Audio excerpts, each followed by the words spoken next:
to be able to continue doing what you've earned the expectations of? Man, you gotta be strong, man.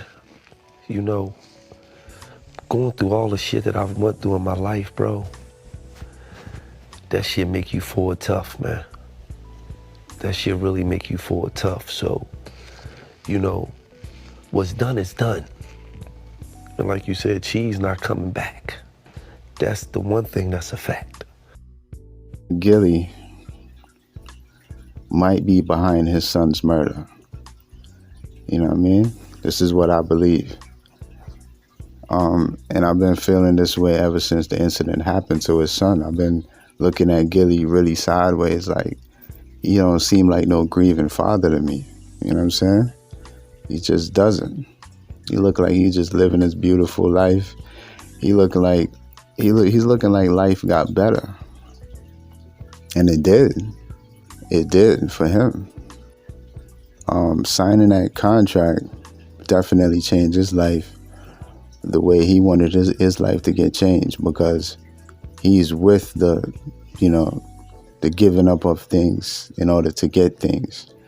Because let's look at him standing there with Wallow, looking over the big contract, the $100 million contract, right?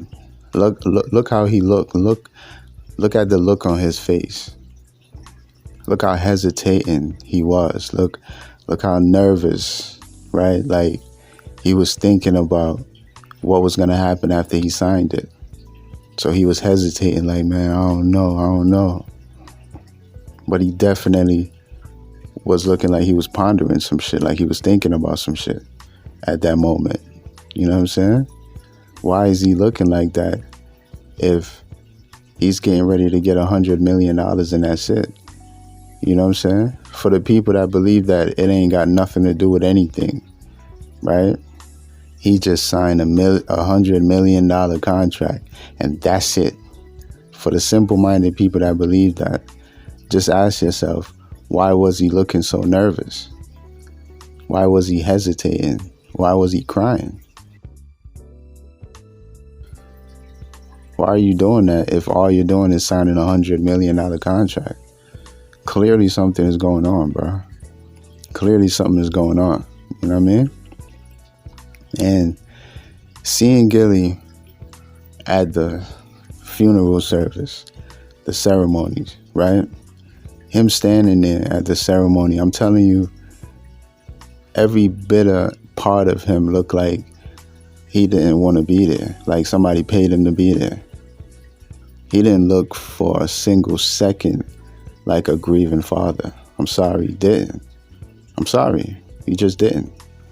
A grieving father, the body language would have just be showing what that grieving father is going through. Gillie's body language was just saying, shit, glad I got my money and I got to play this role. He looked like he's playing a role. And I know what I'm saying right now is not popular amongst the average sheep running around, but I speak for myself. I don't speak for anybody. And I'm going to play this interview, Gillie being interviewed by Shannon Sharpe. And Shannon Sharpe he's in the Brotherhood. You know what I mean? You see that? You know what I mean? Do you see Shannon Sharpe? Do you see his hand symbol? Do you see that symbol he's making with his hand? You've seen that 1,000 times before. We know what that means. Everybody do that. We know that's a secret society and all that. We know that at this point, you know what I mean? You see Shannon Sharpe doing that. He's in the Brotherhood. And, you know, what I'm saying is Gillie knows what happened to his son. Because what happened to his son, he did. He's behind exactly what happened to his son. And you can call it a sacrifice because that's pretty much what it is. He gave up his son for that $100 million. This is what I'm basically saying.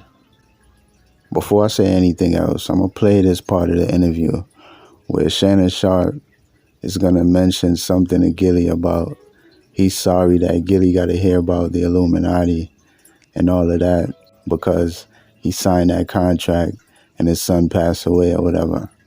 So let's play this part of the interview and I'm gonna come back.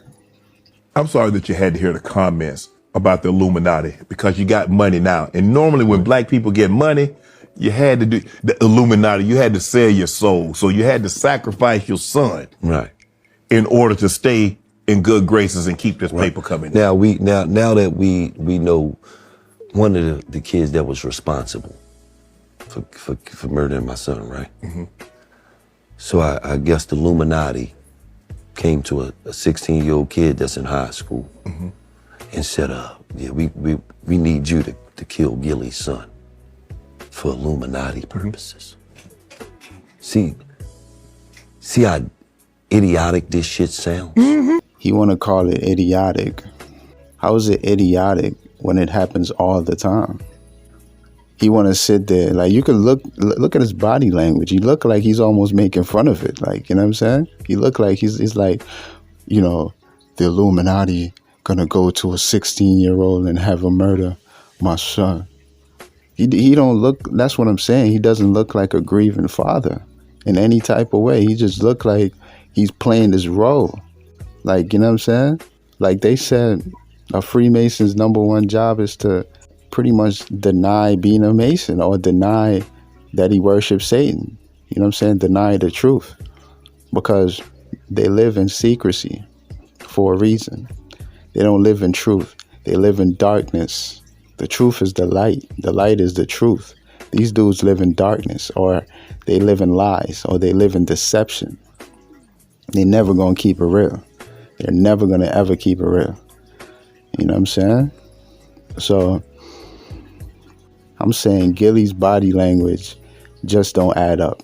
So now I'm gonna play this other part where he's asked, Shannon Sharp is asking Gillie about how he feel about the disrespect coming from Charleston White. And you have to, once again, study the body language of Gillie. You're gonna see how more genuine he seems responding to Charleston White. Check this out. No, but you know, you can't. I can't respect niggas like that because what I knew you for. When I ask you, what do you know him for? Think about it. You don't even know. You know him for disrespecting niggas that's known. Right. Think about that.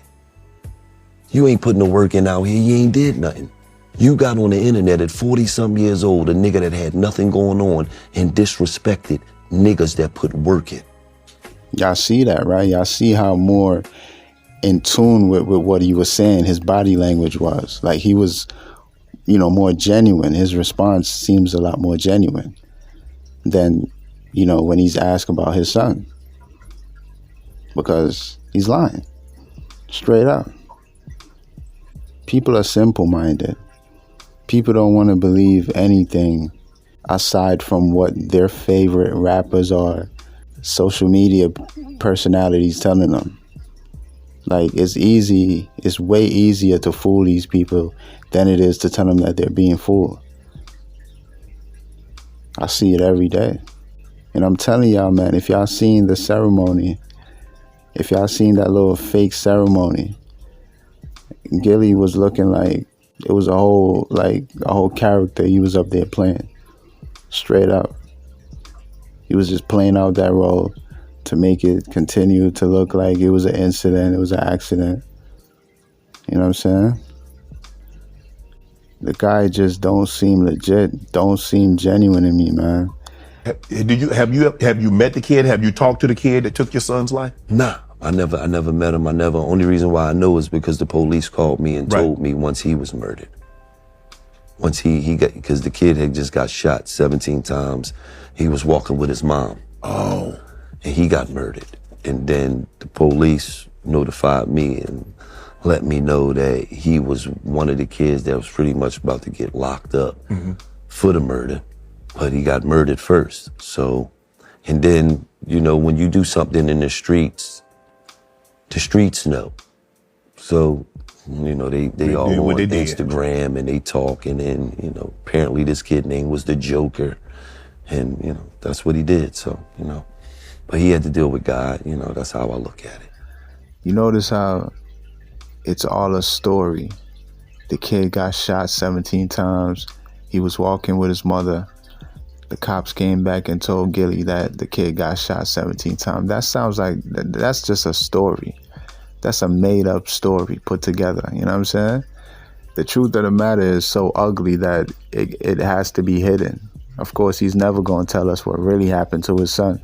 He's never going to tell us that he gave his son over to Satan. He's never going to admit that. You know what I'm saying? But just think about it for a second. Like, okay, y'all actually found out who killed your son. And he got shot 17 times.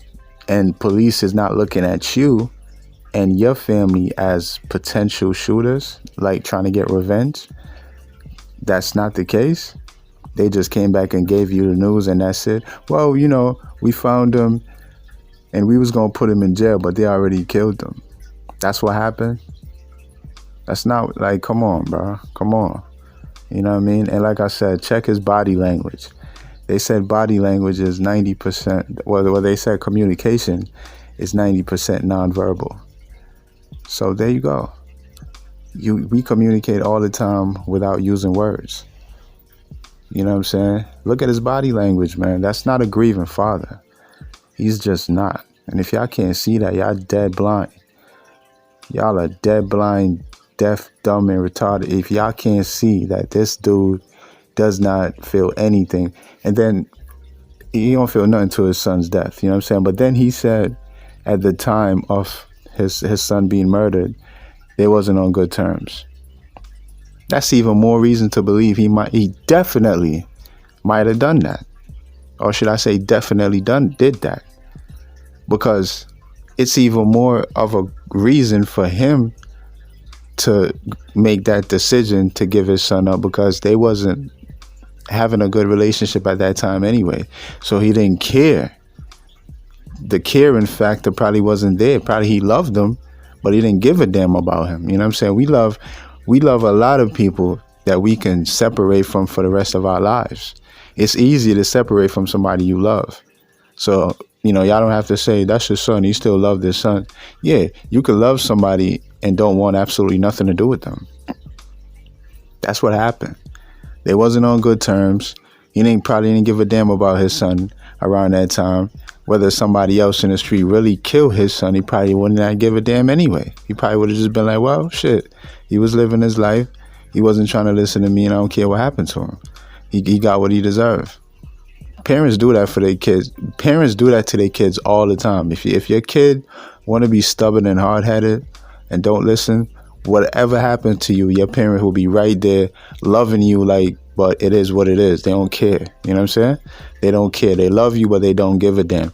They'll watch you go to jail and don't try to get you out or none of that, because they was trying to guide you from not ended up in jail, they was trying to guide you from not going into jail in the first place. You know what I'm saying? So he didn't care about his son when his son died. He said that himself. Even a more reason to do what he did. Give his son up. That's it. All right, man, that's it right there. I'm going to leave the video off right there, man. I appreciate y'all for listening to another video. It's your boy, Give It Up 100. I'm going to see y'all soon for another video. I'm out.